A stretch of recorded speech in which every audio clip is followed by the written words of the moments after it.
Hello बच्चों। हमारा प्रश्न दिया हुआ है जल अपघटन पर यौगिक ए C5H10Cl2 क्या बना के दिया है। C5H10O देता है जो NH2OH से क्रिया करके आइडोफॉर्म बनाता है किंतु फैलिंग परीक्षण नहीं देता है। तो ए कौन सा है। ये चार ऑप्शन में हमें चुनना है कि कौन सा ए होगा। तो चलिए इस प्रश्न को समझते हैं। प्रश्न समझने के लिए हमें यह समझना होगा कि आइडोफॉर्म कौन बनाता है और फैलिंग परीक्षण कौन देता है। तो हमें मुख्य अवधारणा में क्या समझना है कि आइडोफॉर्म कौन कौन बनाता है, ठीक है, और फैलिंग परीक्षण कौन कौन देता है। तो अगर बात करें आइडोफॉर्म की, तो आइडोफॉर्म जो होता है वो दिया जाता है किसके द्वारा।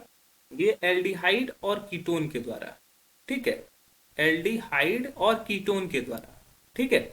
और एल्डिहाइड में भी सिर्फ और सिर्फ CH3CHO के द्वारा, ठीक है। एल्डिहाइड में भी सिर्फ किसके, CH3CHO के द्वारा। और कीटोन में अगर ये बात करें तो कीटोन में वैसे कीटोन आइडोफॉर्म देंगे जहां पर CH3 ग्रुप प्रेजेंट हो, ठीक है। इधर कुछ भी हो, एक तरफ में CH3 होना अनिवार्य है। तो अगर ये इस तरह से कीटोन रहा तो वो भी आइडोफॉर्म देंगे। और फेलिंग परीक्षण अगर बात करें फेलिंग की, तो फेलिंग परीक्षण की बात करें तो ये सिर्फ और सिर्फ एल्डिहाइड ही देता है, ठीक है। एल्डिहाइड के द्वारा ही फेलिंग परीक्षण दिया जाता है। तो ये एल्डिहाइड ही सिर्फ दे सकता है। तो चलिए समझते हैं इस प्रश्न को। बोला गया है कि ए जो है C5H10Cl2 ये क्या बनाता है, C5H10O देता है जो कि NH2 से आइडोफॉर्म बना रहा है लेकिन फेलिंग परीक्षण नहीं देता है। आइडोफॉर्म बनाता है लेकिन फेलिंग परीक्षण नहीं देता है। तो चलिए समझते हैं।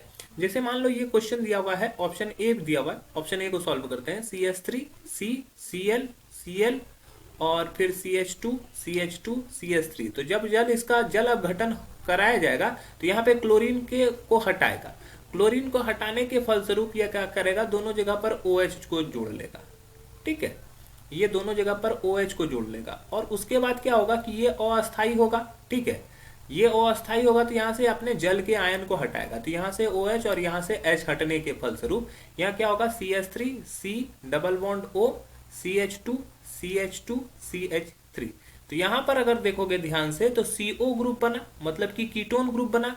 कीटोन क्या होता है, कीटोन हम लोग का आइडोफॉर्म देता है कब, जब कीटोन में एक तरफ CH3 जुड़ा हुआ। तो इस कीटोन में देखोगे तो एक तरफ में CH3 जुड़ा हुआ है, तो इसका मतलब है कि ये आइडोफॉर्म बनाएगा, ठीक है। और कीटोन जो होता है वो क्या करता है, फेलिंग परीक्षण नहीं देता है। फेलिंग परीक्षण को देने वाला सिर्फ क्या है, एल्डिहाइड है। तो ये आइडोफॉर्म टेस्ट देता है और फेलिंग परीक्षण ये नहीं देता है। तो प्रश्न में यही पूछा गया है कि आइडोफॉर्म बनाता है लेकिन फेलिंग परीक्षण नहीं देता है। तो ये पहला ऑप्शन ही हमारा करेक्ट हो गया। अब हम लोग दूसरे ऑप्शन को करेक्ट करते हैं या दूसरे ऑप्शन को देखते हैं। तो यहाँ पे देखो इस तरफ में Cl और Cl जुड़ा हुआ है। तो ऐसे कंडीशन में ये जो प्रोडक्ट बनाएगा दोनों जगह पर OH पुट करेगा और यहाँ पर ये CO और CH2CH3।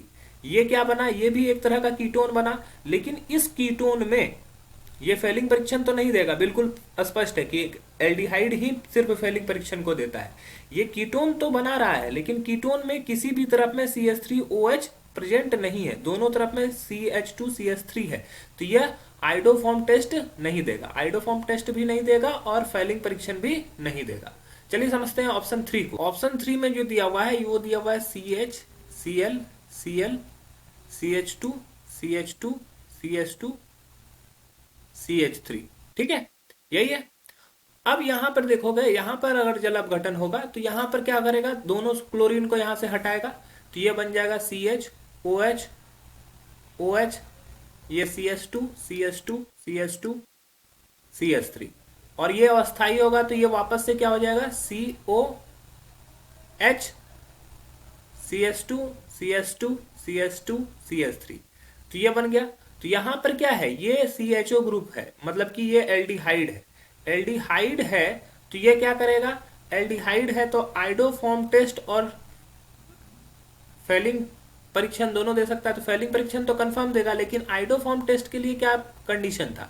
आइडोफॉर्म टेस्ट के लिए सिर्फ और सिर्फ 2 ही कार्बन के जो तत्व होते हैं वही सिर्फ आइडोफॉर्म टेस्ट देते हैं, तो ये आइडोफॉर्म टेस्ट नहीं दे पाएगा। तो अगर हमारा जो तीसरा ऑप्शन देखें तो ये आइडोफॉर्म नहीं बनाता है, फेलिंग परीक्षण देता है, तो ये भी गलत हो जाएगा। और आखिरी ऑप्शन में अगर देखोगे तो यहाँ से OH और OH हटेंगे, यहाँ पर OH OH आएंगे और एक जगह से जब हटेगा तो वो जैसा प्रोडक्ट 2 में बना था, जैसा प्रोडक्ट 2 बन रहा है उसी तरह प्रोडक्ट 4 भी बनेगा। ऑप्शन डी में भी ऑप्शन बी की तरह ही आएगा, तो वहां पे आइडोफॉर्म और फ्लेमिंग दोनों में से कोई भी परीक्षण नहीं देगा, तो ये ऑप्शन डी भी गलत हो जाएगा। तो हमारा जो सही उत्तर हो जाएगा वो हो जाएगा ऑप्शन ए। आशा है कि यह प्रश्न आपको समझ में आया होगा। धन्यवाद।